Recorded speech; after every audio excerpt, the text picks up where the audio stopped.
To constitute today's roundtable. Belinda Diaz is from Pitbull Happenings, a Port Richey-based Pitbull rescue advocacy organization. It's their and her first time at the festival. Ronnie Elliott is a longtime musician and animal advocate who lives in Tampa, performed animal songs at the first fest last year. We'll do so again this year, and we'll play a couple animal songs for us today in the studio. Jim Janolic is participating in the festival for the first time, yet is managing to wear two hats, folks. As both food vendor, he operates a vegan hot dog cart in St. Petersburg called Let's Eat Healthy, and he's also going to be a speaker at the festival. And Veronica Simonetto is a festival vendor who runs a Tampa pet sitting business, Tailored Pet Sitting, and was a vendor last year where she bid in the silent auction and landed the week at the Kauai condo, which we'll be offering again this year. So we have a nice mix of new folks, old folks, not old folks, but previous folks, and from different walks of the animal world. So we will, of course, invite you to join the conversation as we get rolling at 813-239-9663 or emailing us at dj@wmnf.org. And so welcome, everybody. Let's get everybody's mics on now. We might have to do a couple little things here. Hopefully you're on there. Hopefully you're on there. Let's have everybody say hello. Hi, everybody. Hey, Okay. everybody. Jim, hello. Hi. Veronica, Hi. hello. Ronnie? I'm on. Hello. Belinda? Hello. Okay, beautiful. We have liftoff, folks. Okay, so here's how I'd kind of like to start this for everybody. And looking back, I'd like to ask when animals first began to really mean something important to you and why. And maybe we'll start with Ronnie, partly because not too long ago, you posted on Facebook your sort of commandments, I think from 71, 72. Yeah. And one of those commandments back then even was included love animals, don't eat them. So that's a number of years ago. So maybe we'll start with kind of when animals first meant something to you and why. Well, in that way, I suppose that it meant something to me when I turned about 18 years old or something like that. It occurred to me that I wasn't supposed to be eating animals. So And how did that occur to you? I don't know, just kind Okay. of out of the clear blue. It's Really? not like there's any influence or anything at all. Okay. But I was not a kid raised to eat my vegetables properly, so I had a very bad diet of Meat and more meat. Well, I mean, Yeah. when I stopped even. It Oh, was okay. A lot of mayonnaise sandwiches for a lot of years. I see. Especially on the road, you know, it's always hard to get Right, something to eat. right. As a touring musician, for sure. Yeah. Okay, so Jim, let's go to you. I was probably a young child, and my neighbors had dogs, and I went over there, and I inherently knew right from wrong what was right with animals and how to treat them and respect them. But yet on the flip side, society told me that I was to be a hunter and a fisherman for reasons that they described. I later grew up and learned that was wrong, and those reasons were not even valid. And so it started at a young age. Somehow it's, I guess, inherently in you, and here I am today. And when you say young age, about what? I was probably about 10 or 12 years old. Oh, wow. Okay, cool. Kind of a precocious guy then, I guess you're saying. Okay, Veronica, how about you? Since I was a baby.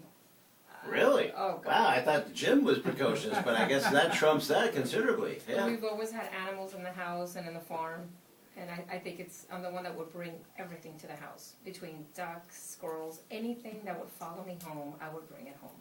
Wow.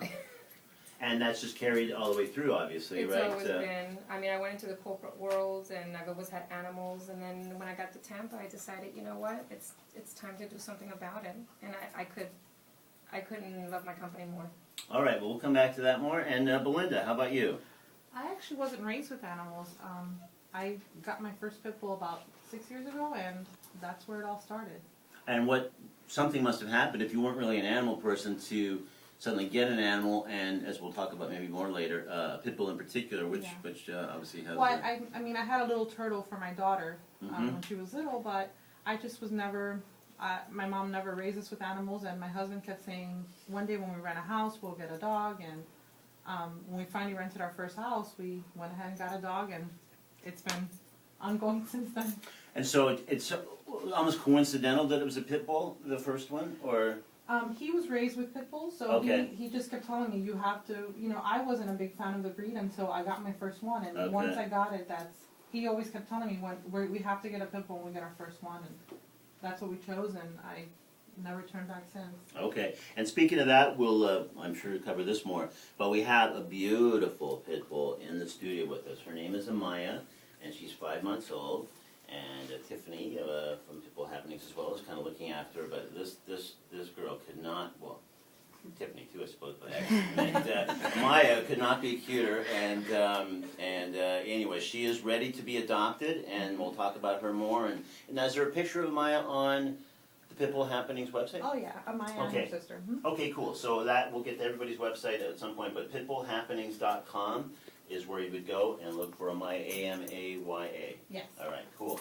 So Jim, now, your life story could certainly, I think, be accurately described as episodic. I mean, there's been like some really cool things, and then that led to a different cool thing. And so maybe you could sort of outline, you know, some of the steps of that world, and then maybe take a little time more and talk about your work at one point as a investigator for PETA. Okay, I think my world goes from one extreme to the other. There's nothing in the middle. It's all white and black to me. And I started out right after high school. I went into the Marine Corps, and I was in for 12 years. During that time, I was a drill instructor, so I was yelling and screaming at people, and I did very well at it. But after 12 years, they were paying people to get out of the services at that time. And I stepped back and I volunteered to get out. And after I got out, I took the most easy job that I could find that was very compassionate towards animals. And that was an animal control officer in Washington, D.C. with the Humane Society there. So I started out as an animal control officer. I ended up managing animal shelters.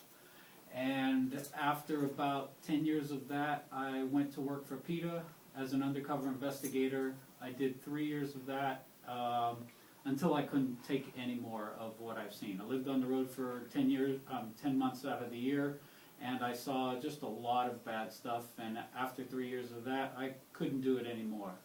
So then I got into real estate. And the market was great until it took its downturn, and I had a stroke in my eye, took some health issues.